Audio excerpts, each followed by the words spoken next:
स्वामी जी, ये बात तो स्वयं से जुड़ी हुई हो गई, लेकिन इस सृष्टि में स्वयं के साथ साथ पर भी है।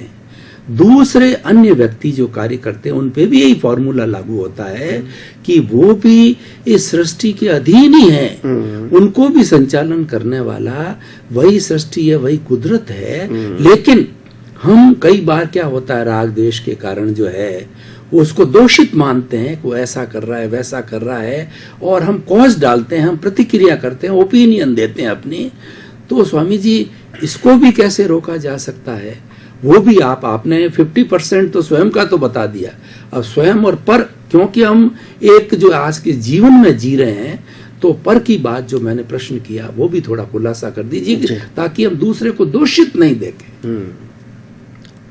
जैसे हमारा मन वचन काया कुदरती रचना के अधीन है, वैसे दुनिया की कोई भी व्यक्ति का मन वचन काया भी कुदरती रचना के ही अधीन है। मगर क्योंकि कई अवतारों से जो हमारा अभ्यास है, मैं करता हूँ, वो करता है, और लोग करते हैं, इस प्रकार का जो हमारा अभ्यास है, वो अभ्यास हमको बदलना पड़ेगा। क्योंकि ये अभ्यास ही अज्ञानता है, ये अभ्यास ही भ्रांत है, ये अभ्यास ही इल्यूजन है। तो इसको हमको बदलना पड़ेगा। तो क्या है? हर इंसान कुछ भी करता है, वो क्या करता है, क्यों करता है, इसको समझने की जरूरत है। हर व्यक्ति अपने जीवन के अंदर जो कुछ भी करती है, वो एक दूसरे के लिए कर्मों की डिलीवरी करती है। लाइक अ पोस्टमैन।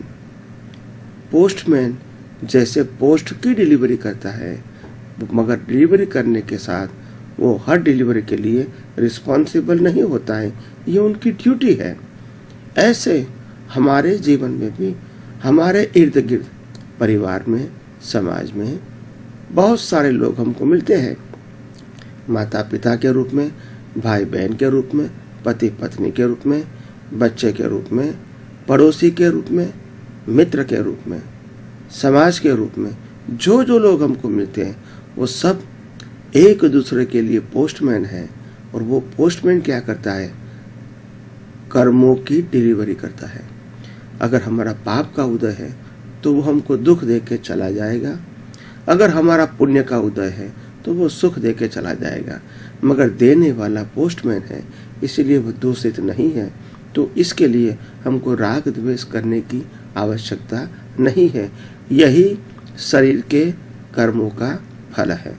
तो इसीलिए हम अपने जीवन में जैसे जैसे ये विज्ञान को सिद्धांत के रूप में समझेंगे, और जो मैंने उदाहरण दिए पोस्टमैन का, वो भी जीवन में लक्ष्य में रखोगे, तो धीरे धीरे आप खुद और आपके सामने वाला कोई भी व्यक्ति आपको पोस्टमैन के रूप में दिखेगा और अकर्ता और निर्दोष दिखेगा।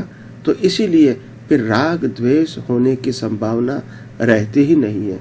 तो मैं समझता हूँ ये सोच, ये समझ और ये एग्जाम्पल आप सबके लिए एक दूसरे को अकर्ता और निर्दोष देखने के लिए काफ़ी है।